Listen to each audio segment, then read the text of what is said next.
Jadi ibu-ibu, kalau yang kita tak lancar lagi, jangan risau. Kita ni tips dia. Tips dia, kita cari kawan-kawan.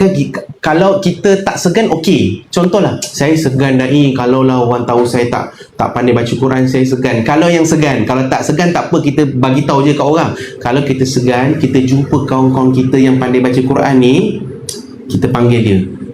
Ni,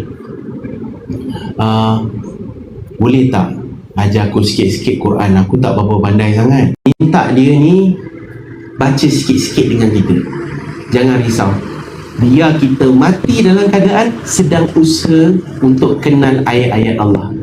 Tak apa, orang lain pergi jauh pun tak apa, orang lain lancar pun tak apa, biar dia. Kita lain-lain. Ingat tak, pahala banyak pada siapa?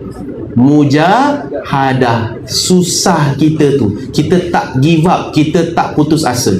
Oh, kalau macam tu dai, baik tak payah lancar, dapat pahala banyak. Bertenang. Orang yang baca tak lancar itu pahala dia. Orang yang lancar, pahalanya lain. Pahalanya apa? Pahalanya dia seakan-akan seperti membaca bersama dengan para malaikat. Itu yang lancar. So dua-dua dapat pahala. Yang tak lancar dapat pahala, yang lancar pun dapat pahala.